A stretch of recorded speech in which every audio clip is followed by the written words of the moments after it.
La Cour suprême du Brésil a décidé d'inclure Jair Bolsonaro dans l'enquête sur les attaques contre les institutions dans la capitale. Alors que d'intenses combats se poursuivent dans le Donbass, la Russie revendique la prise de Soledar, ce que l'Ukraine dément en admettant une bataille difficile. À l'approche des 1 an de guerre en Ukraine, l'ONU s'émeut de la situation sur le terrain en déplorant aucun signe d'une fin des combats et une logique militaire qui domine sans dialogue. Le vent tourne pour Jair Bolsonaro. La Cour suprême brésilienne a accepté d'enquêter pour déterminer si l'ancien président a, oui ou non, incité ses partisans à prendre d'assaut le Congrès, la Cour suprême et le palais présidentiel du pays le week-end dernier. Une vidéo postée sur son compte Facebook remettant en cause l'élection de Lula et voulant montrer qu'il a été choisi par la Cour suprême et l'autorité électorale du Brésil, publiée 2 jours après l'émeute et retirée ensuite, aurait motivé cette décision. L'ancien dirigeant d'extrême droite qui n'a pas reconnu sa défaite est en Floride. La situation dans l'est de l'Ukraine est toujours floue et très tendue. La Russie y a déployé ses meilleures forces appuyées par les combattants du groupe paramilitaire Wagner. Depuis vendredi, son ministère de la Défense affirme avoir pris le contrôle de la ville minière de Soledar, en grande partie détruite et quasi vidée de ses habitants.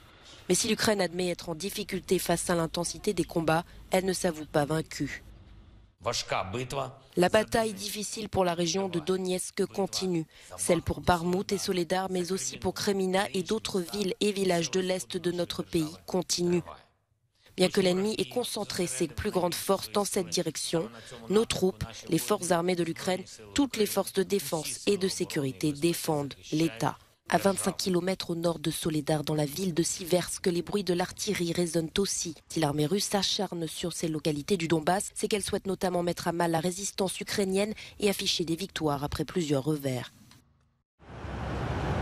Pour la secrétaire générale adjointe de l'ONU en charge des affaires politiques, l'Ukraine, la Russie et le monde ne peuvent pas se permettre que la guerre continue. Il n'y a aucun signe d'une fin des combats.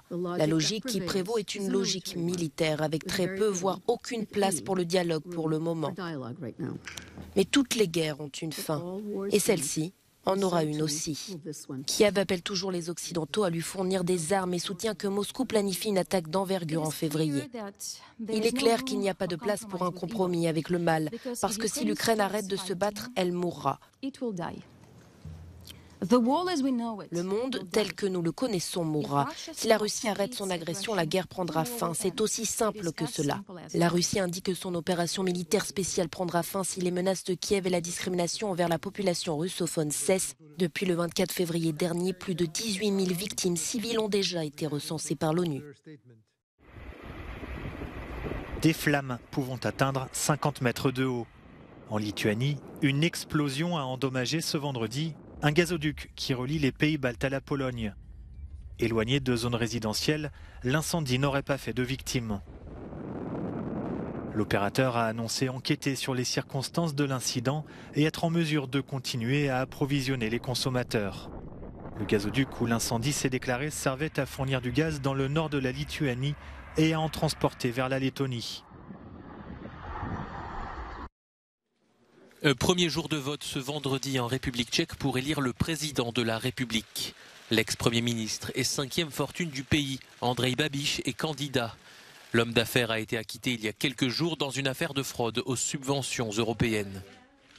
Face à lui, Petr Pavel, général à la retraite de 61 ans, qui s'est fait connaître en 1993 pour avoir libéré les troupes françaises assiégées par les Serbes lors de la guerre de Bosnie.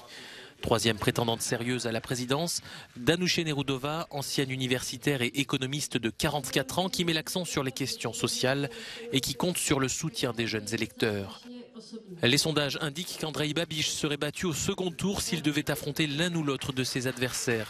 5 autres candidats sont également en lice pour la présidence tchèque.